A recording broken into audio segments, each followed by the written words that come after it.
Once you have a spiritual life, you don't need religion. You are living at the center of God's creation. You're living with God. Everything around you is a manifestation of higher energy in the universe. But I love this thing in Buddhism where they talk about wisdom and compassion. I think it's one of the most remarkable teachings given to the world, because it's basically and essentially what we do here. You need wisdom in order to grow and to inspire you to live your life. Wisdom can't come to you if you're closed inside.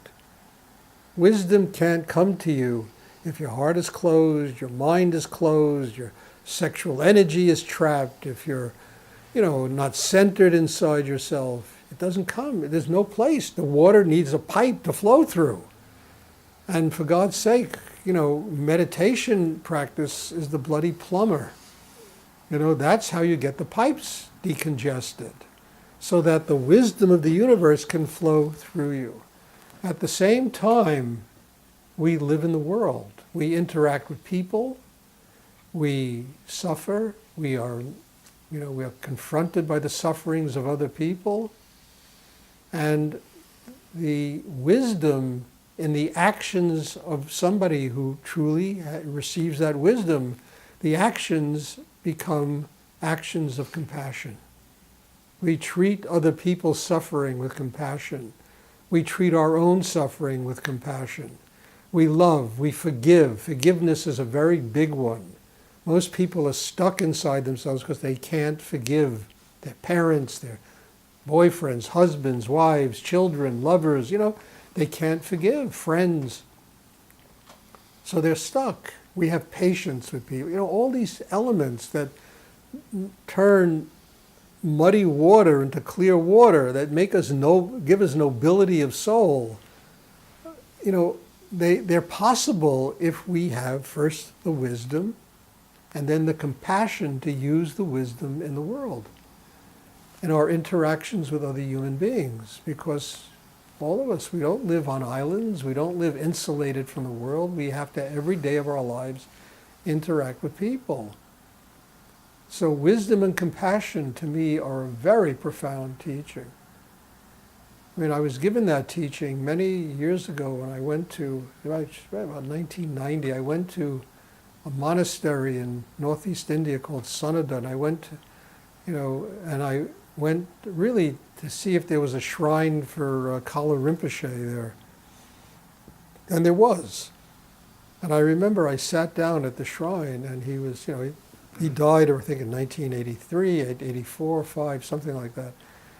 And he said to me, his astral being was there, his soul was there, and he said, "I've been waiting for you to come here."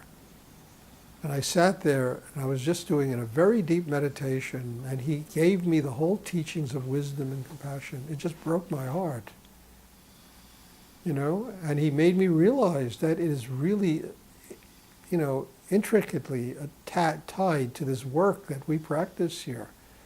You have to open inside to receive wisdom. If the chakra system is closed, I don't care how intelligent you are, and how much you understand the Tibetan Book of the Dead, the Bhagavad Gita, the Bible, the Egyptian Book of the Dead, all these books that are, how intelligent you are, there's no wisdom. You're just a parrot repeating what you've read in a book. But if the chakra system is open, then the universe will provide you the same wisdom that's in all those books. Except you don't have to read all those books. You can just receive it. It'll provide it for you. And that wisdom, that energy will flow through the chakra system, and it'll enlighten every part of your inner being.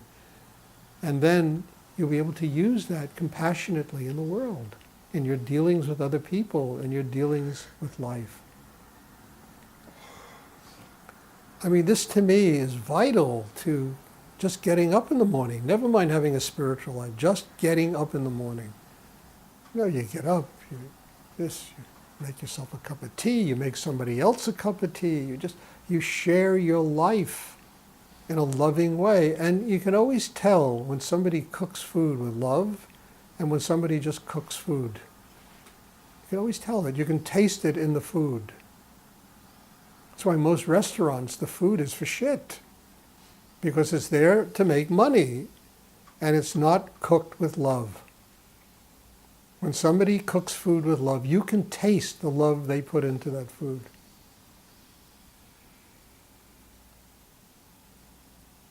That's compassion. You are having compassion for the people you've invited for dinner. You're not just throwing food in front of them. You know? And you're sharing the love in your heart with those people through the food that you prepare for them. And all of this gets back to a simple reality. All of what I'm talking about is about healing yourself. Wisdom gives you the tools to do it. The compassion is the love that you bring to the world. You do wisdom and compassion, you are a healed person. You live that way, you are a healed person.